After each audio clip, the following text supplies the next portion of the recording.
Assalamu alaikum everyone, this is Fahad and you're watching your own favorite YouTube channel, Speak English with Fahad. Today is 15th of September 2020 and today we are going to discuss English lesson number 53 with 10 new sentences which we are using in daily life conversation. और इसके साथ साथ fluency के हवाले से जैसे मैं हमेशा बात करता हूँ तो फ्लुएंट होने के लिए ये आपकी रिक्वायरमेंट है, ये आपकी नीड है कि आपने इन सेंटेंसेस को प्रैक्टिस करें, उनको एक दफ़ा पढ़ें या उसके पढ़ने के बाद आप उसको रिकॉर्ड करें, उसको दोबारा सुनें ताकि आपको पता चले कि आप कहाँ पे मिस्टेक्स करें या वो सारे आंसर्स को क्वेश्चन आंसर करने की कोशिश करें जो मैं आपसे यहाँ पे पूछता हूँ। और इसके साथ साथ अगर आप चाहते हैं कि आप फ्लुएंट हो जाएँ तो कंसिस्टेंसी जो है वो बहुत ज़्यादा ज़रूरी है। अगर आप कंसिस्टेंट नहीं होते तो आप कोई भी काम जो है वो प्रॉपरली नहीं कर पाते। पहला सेंटेंस आज का जो है उससे डिस्कस स्टार्ट कर लेते हैं। और पहला सेंटेंस क्या कहता है? पहला सेंटेंस कहता है I made a big mistake by lending you money. मैंने तुम्हें उधार दे के ना एक बड़ी गलती की। अब दो पार्ट्स हैं इसके, यहाँ तक एक पार्ट है, ठीक है, और बाय लेंडिंग यू मनी आपको उधार देकर। आई मेड सेकेंड फॉर्म है किसकी जी? मेक की। मैंने की अ बिग मिस्टेक, बड़ी गलती, बाय लेंडिंग यू मनी, मैंने आपको रकम उधार दे के बहुत बड़ी गलती की। अब ये मेक की सेकंड फॉर्म है, जहाँ पे भी सेकंड फॉर्म की बात होगी तो वहाँ पे हम पास्ट इंडेफिनिट को लेंगे। यहाँ पे हम ये जो सेंटेंस है ये जाहिर कर रहा है I made a mistake a big mistake by lending you money, मैंने आपको रकम उधार दे के एक बड़ी गलती की। अगर आपने इसको प्रेजेंट करना है तो आई मेक आ जाएगा, और फ्यूचर करना है तो आई मेक आ जाएगा, और अगर आपने इसको नेगेटिव करना है तो आई डिड नॉट मेक। अब मेड की जगह मेक इसलिए आ जाएगा क्योंकि डिड हमने इस्तेमाल कर लिया है। Did I make a big mistake by lending you money, आप ऐसे इसको क्वेश्चन में भी तब्दील कर सकते हैं। सेंटेंस नंबर 2 की अगर बात करें, how many drawings have you made so for. अब देखें इसके भी दो हिस्से हैं, एक यहाँ तक है, ये पूछ रहे तादाद के बारे में ड्राइंग्स के हवाले से। कितनी ड्राइंग्स हैव यू मेड, आप बना चुके हो, सो फॉर अभी तक, अभी तक आप कितनी ड्राइंग्स बना चुके हैं या बना चुके हैं, या अभी तक आपने कितनी ड्राइंग्स बना ली हैं। इन तीनों का मतलब एक है, और ये इस वक्त हैव यहाँ पे हेल्पिंग वर्ब है। Make first form, made second form और मेड ही थर्ड फॉर्म, ये third form of the verb है। तो हैव के बाद जहाँ पे भी थर्ड फॉर्म आएगी it mean it is of present perfect tense, ठीक है। हाउ मेनी ड्राइंग्स, कितनी ड्राइंग्स, हैव यू मेड, आप बना चुके हो, सो फॉर अभी तक आपने कितनी ड्राइंग्स बना ली हैं, have you made so far, okay. अगर आपने इसको पास्ट में करना है तो how many drawings had you made so far, अभी तक आपने कितनी ड्राइंग्स बना ली थी। How many drawings will have you made so far, अभी तक आपने कितनी ड्राइंग्स बना ली होंगी। सेंटेंस नंबर 3 की अगर बात करें तो यहाँ पे भी आप देखें हैव और स्पेंट है।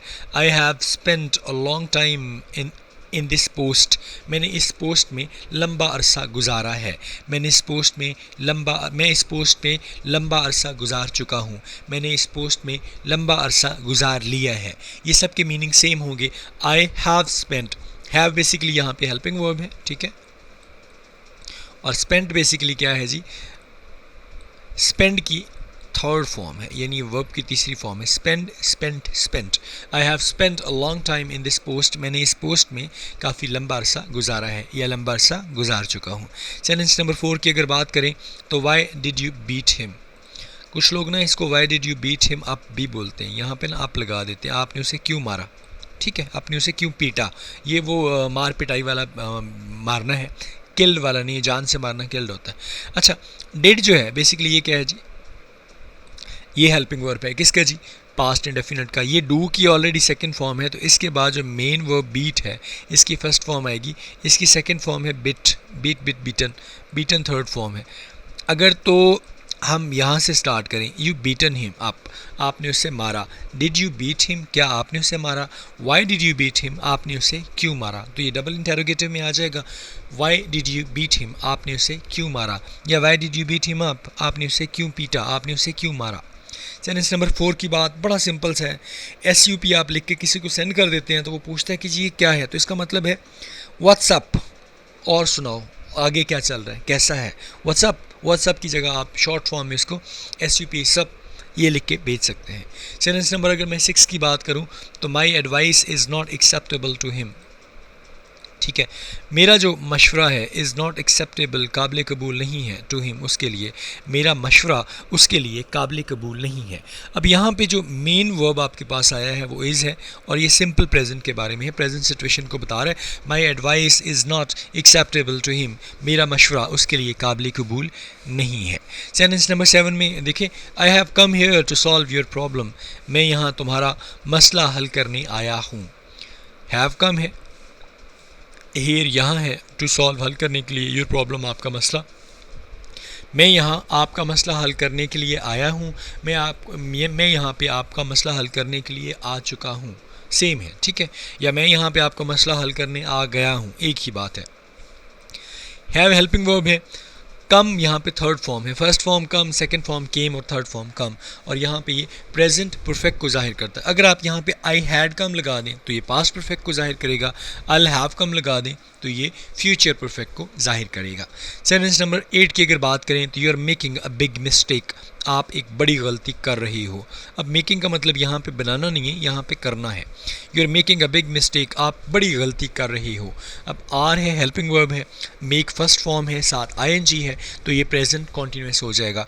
अगर you were making a big mistake, आप बड़ी गलती कर रहे थे, तो वर होता, पास्ट को जाहिर करता, मेक के बाद आईएनजी होती, और ये किसको जाहिर करता, ये भी कॉन्टिन्यूस को जाहिर करता। You will be making a big mistake, आप बड़ी गलती कर रहे होंगे, तो ये किसको जाहिर करता, ये फ्यूचर कॉन्टिन्यूस टेंस को जाहिर करता। सेंटेंस नंबर 9 की अगर मैं बात करूं तो there is a graveyard near our house, हमारे घर के करीब एक बड़ा कब्रिस्तान है। अब इसके अलावा आपको कोई और मेन वर्ब यहाँ पे नज़र नहीं आएगा, देख लीजिएगा।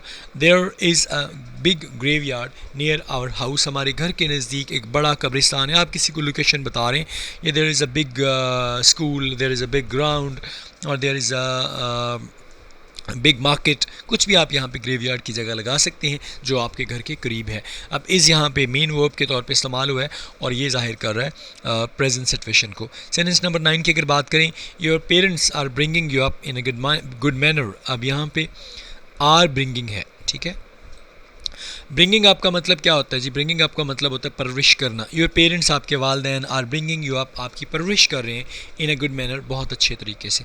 आपके वालदैन बहुत अच्छे तरीके से आपकी परवरिश कर रही हैं।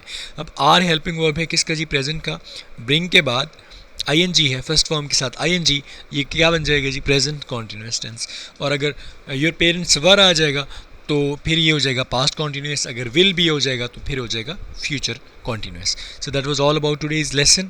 अपना बहुत ज़्यादा ख्याल रखिएगा, कल आपके साथ इंशाल्लाह दोबारा मुलाकात होगी, और please try to send your assignments on time in my WhatsApp group, जिसका मैंने अपने डिस्क्रिप्शन में वाज़ह किया हुआ है। अपना बहुत ज़्यादा ख्याल रखिएगा, मुझे दुआओं में याद रखिएगा। अस्सलाम वालेकुम, अल्लाह हाफ़िज़।